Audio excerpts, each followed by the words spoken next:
तो कहानी के शुरू में हम एक गाड़ी को देखते हैं जिसमें रेडियो पर बताया जा रहा था कि गवर्नमेंट के पास रिसोर्सेज जराए बहुत कम हैं, यानी कि शहर में खाने पीने की किल्लत बढ़ गई थी। तो इसीलिए उन्हें बच्चों और उन औरतों को जो माँ बनने वाली हैं, उन्हें मारने का कदम उठाना पड़ा ताकि और पॉपुलेशन आबादी ना बढ़ सके। फिर हमें उसे गाड़ी से आदमी निकलता हुआ दिखाया जाता है जो बहुत से लोगों को इस जगह पर लेकर आया था। उन्हीं लोगों में एक कपल था, मिया नाम की लड़की अपने हस्बैंड के साथ थी। ये सब लोग अभी कंटेनर में बैठ जाते हैं। कंटेनर में एक औरत अपने टैब पर खबर देखती है कि गवर्नमेंट यहाँ पर खाने की कमी की वजह से बच्चों और माँ बनने वाली औरतें मार रही है। ये सब देखने के बाद मिया बहुत उदास हो जाती है क्योंकि वो भी माँ बनने वाली थी। इसलिए मिया और उसका हस्बैंड, जिसका नाम निको होता है, वो दोनों कंटेनर में बैठकर इस शहर को छोड़कर जा रहे थे। निको बैठकर मिया से बातें करता है और साथ ही वो उसे एक चॉकलेट भी देता है। कहता है कि इसे तुम तब खाना जब हम अपना सफर खत्म करेंगे और दूसरे मुल्क पहुँच जाएंगे जहाँ पर हम अपने बच्चे के साथ बहुत खुश रहने वाले हैं। मिया दरअसल इस बच्चे से पहले मिया की एक और बेटी भी थी जिसको यहाँ की पुलिस ने मार दिया था। अब इनकी बातों के बीच कंटेनर का दरवाजा बजने लगता है। जब निको देखने जाता है तो एकदम से दरवाजा खुल गया था। अंदर और भी बहुत से लोग आते हैं। इस कंटेनर में बहुत सारे लोग जमा हो गए थे, इसीलिए बाहर खड़ा आदमी जिसके हाथ में गन थी वो कहता है कि आधे लोग बाहर आ जाओ, हमारा दूसरा कंटेनर आ रहा है, बाकी उसमें जाएंगे। तभी निको को भी उन लोगों के बीच में गन दिखाकर निकाल लिया जाता है। मिया कंटेनर के सुराग से देखती है निको को 107 नंबर के कंटेनर में भेजा जा रहा था। निको मिया से फोन पर बात करता है। वो उससे कहता है फिक्र नहीं करो, हम दोनों एक ही जगह पर जा रहे हैं, हम इकट्ठे हो जाएंगे, बस तुम इस सफर के दौरान अपना और मेरे बच्चे का ख्याल रखना और इर्द गिर्द किसी भी इंसान पर भरोसा मत करना। मिया का कंटेनर चलने लगता है। रास्ते में वो देखती है गवर्नमेंट की पुलिस बाहर औरतों को जमा करके, जो खास तौर पर माँ बनने वाली है, उन्हें मार रही होती है। कुछ देर के बाद कंटेनर रुक जाता है। मिया सुराग से देखती है कुछ ऑफिसर्स ने कंटेनर को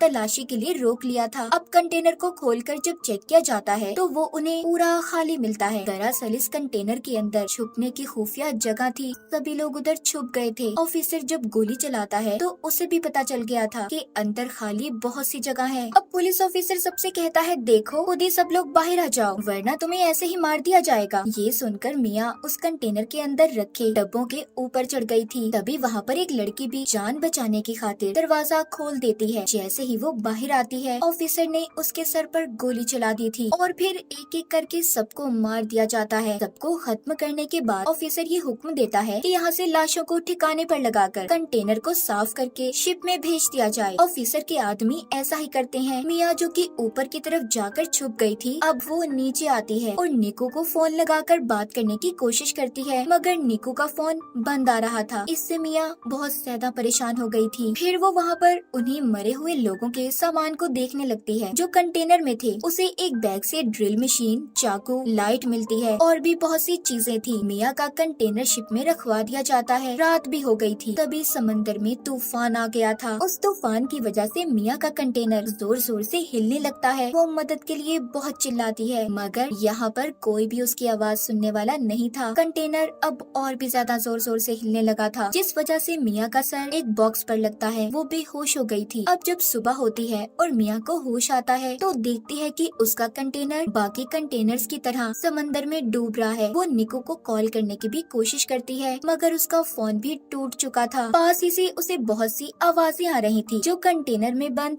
लोगों की आवाजें थी। सब मदद के लिए चिल्ला रहे थे। वो अपने कंटेनर के सुराग से देखती है कि 107 नंबर वाला कंटेनर पानी में डूब गया है जिसमें निको था। अपने हस्बैंड की ऐसे मौत देखकर तो वो बहुत ज्यादा टूट चुकी थी। सोचती है कि अगर निको ही नहीं रहा तो मैं जिंदा रहकर क्या करूंगी। इसीलिए अब वो खुद को भी मारने की कोशिश करती है कि तभी उसे अपने बच्चे का एहसास होता है। वो अपने बच्चे के बारे में सोचने लगी थी, इसलिए मरने का इरादा बदल लेती है। वो ये सोचकर खुश हो रही थी कि बहुत जल्दी इस दुनिया में उसका और निको का बच्चा आने वाला है। यही सोचते सोचते वो सो जाती है। अब जब सुबह को वो उठती है उसके कंटेनर में पानी भरने लगा था। वो डूब रही होती है। पानी से निकलने की कोशिश करती है मगर नहीं निकल पाती। तभी उसकी आँख खुल गई थी। इसका मतलब ये सिर्फ उसका एक सपना था। अब वो कंटेनर में रखे बॉक्सेस को देखती है जिसमें से उसे बहुत सारे प्लास्टिक के डब्बे मिले थे। वो उन प्लास्टिक का इस्तेमाल करके सबसे पहले कंटेनर के सुराखों को बंद करती है जिसमें से पानी आ रहा था। साथ ही वहाँ से मिले और भी सामान को इस्तेमाल करती है। उसने कंटेनर को अपने रहने के लायक बना लिया था। अगले दिन मिया का फोन बजता है जो कि निको का था। वो उसे बताता है कि मुझे 107 नंबर वाले डब्बे से निकाल लिया गया था। तुम फिक्र नहीं करो मिया, मैं जिंदा हूँ। मिया उसे अपने बारे में बताती है। कहती है निको, मैं कंटेनर में फंसी हुई हूँ जो समंदर के बीचों बीच है। वो फोन पर कहता है फिक्र नहीं करो, मैं तुम्हें ढूंढ लूंगा, बस तुम अपना और बच्चे का ख्याल रखना। हम क्योंकि पहले ही गवर्नमेंट की वजह से अपनी बेटी को खो चुके हैं। मिया निको से बात कर थोड़ा सुकून में आ गई थी कि वो जिंदा है। अब वो कंटेनर में लोगों का बचा हुआ खाना तलाश करती है और उसे बहुत ही संभाल कर इस्तेमाल कर रही थी। एक रात फिर से समंदर में तूफान आ जाता है। मिया बहुत ज्यादा घबरा गई थी। तभी उसे दर्द महसूस होता है और उसका बच्चा कंटेनर में ही पानी के अंदर पैदा हो गया था। उसने इस तकलीफ को बिल्कुल अकेले बर्दाश्त किया। मिया की हाँ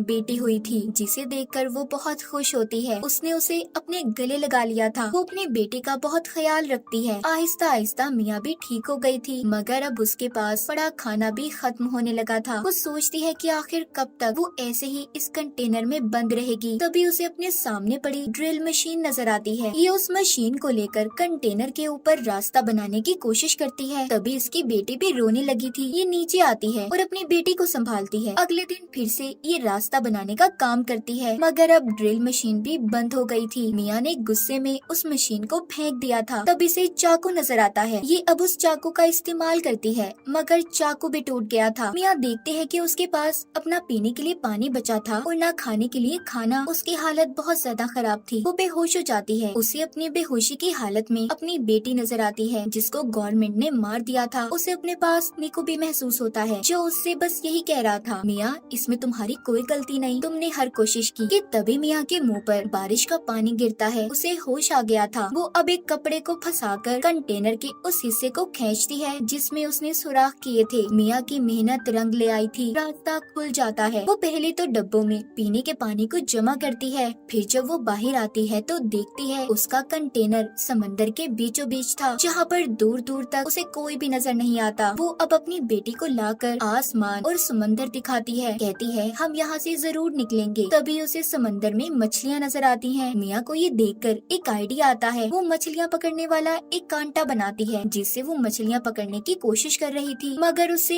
एक भी मछली नहीं पकड़ी जाती। वो बहुत थक चुकी थी और ऊपर ही लेट जाती है। तभी उसे आसमान पर प्लेन नजर आता है। अब मिया जल्दी से कंटेनर के अंदर जाकर शीशे का टुकड़ा लाती है ताकि वो उसके रिफ्लेक्शन अक्स से प्लेन को अपनी तरफ बुला सके। मगर जल्दी जल्दी में उसकी टांग पर चोट लग गई थी लेकिन फिर भी वो हिम्मत नहीं हारती और शीशे के टुकड़े को लाकर प्लेन पर उसका अक्स करती है मगर वो प्लेन जा चुका था। वो मायूस होकर नीचे आ जाती है और अपने जख्म को सीकर उस पर पट्टी बांध लेती है। साथ ही उसे अपने पास बहुत सारे ईयरफोन्स पड़े हुए मिलते हैं। अब वो सारी रात जागकर ईयरफोन की तारों का इस्तेमाल करके जाली बनाती है। अगली सुबह वो उस जाली से मछलियाँ पकड़कर अपना पेट भरती है। वो कई दिन तक ऐसे ही मछलियाँ पकड़ती और अपना पेट भरती। उसने अपने पास पड़े डब्बों में भी मछलियाँ पकड़कर रख ली थी। वो रोजाना अपना नंबर लिखकर प्लास्टिक के डब्बों में बंद करके बहा दिया करती थी ताकि कोई तो उसकी मदद के लिए आए।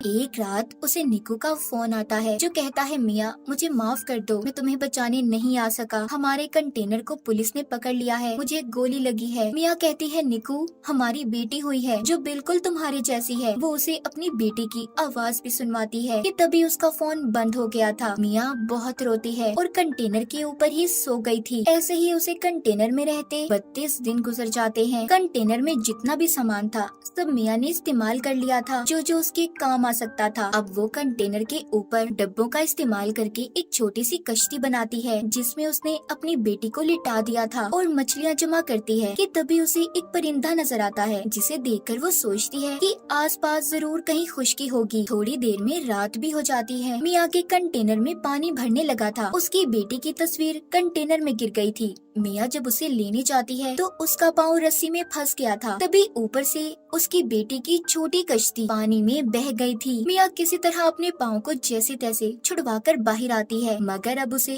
अपनी बेटी कहीं पर नजर नहीं आती। वो पागलों की तरह उसे यहाँ वहाँ ढूंढ रही थी, मगर वो उसे कहीं पर भी नहीं मिलती। दूसरी तरफ मिया की बेटी के पास एक बहुत बड़ी व्हेल मछली आती है जो उस पर पानी गिराती है, तो मिया की बेटी रोने लगी थी। मिया अब उसकी आवाज सुनकर तैरकर उसके पास पहुँचती है और अपनी बेटी से कहती है, मैं सिर्फ तुम्हारी वजह से जिंदा हूँ, असल में तो तुमने मुझे बचाया है। इतना कहकर मिया उसी कश्ती का सहारा लेकर सो जाती है। जब सुबह होती है और मिया की आँख खुलती है तो वो डब्बा खोलकर एक मछली खाती है जो उसने कश्ती के साथ डब्बे बांधे हुए थे। मिया अपनी बेटी को देखकर कहती है, हमने वो सब किया जो हम कर सकते थे, असल में तुमने मेरी जान बचाई है। तभी मिया आसमान पर कुछ परिंदे देखती है, वो उनके लिए मछलियाँ फेंकती है। उसके इर्द गिर्द बहुत सारे परिंदे जमा हो गए थे। तभी दूर से बोट कश्ती में एक लड़की की नजर उन परिंदों पर पड़ी थी। वो अपने डैड को अपनी बोट वहाँ पर ले जाने का कहती है। जब ये उधर आते हैं तो इन्हें मिया की बेटी मिलती है। वो लड़की उस कश्ती को देखकर सोचती है कि आखिर इतना प्यारा बच्चा वो भी पानी में किसी ने कैसे छोड़ दिया। तभी उन्हें मिया की बेटी की कश्ती के साथ एक रस्सी बंधी हुई नजर आती है। जब वो उस रस्सी को खींचते हैं जिसमें से मिया बाहर आती है, उसने दरअसल उस रस्सी को अपने बाजू से बांध लिया था। वो मिया को ऊपर खींचते हैं। लड़की उसे बचाने की कोशिश करती है क्योंकि मिया बेहोश हो चुकी थी। वो लड़की मिया को किसी तरह होश में लाने की कोशिश करती है, मगर मिया का सांस पानी में रहने की वजह से बंद हो गया था। जब मिया अपनी बेटी की रोने की आवाज को सुनती है तो उसे होश आ गया था। वो उनसे पूछती है कि मेरी बेटी कहाँ पर है। वो लड़की मिया की गोद में उसकी बेटी देती है। बोट में लड़की के डैड मेडिकल मदद बुला रहे थे। मिया सबको देखकर बहुत खुश थी कि उसकी और उसकी बच्ची की जान को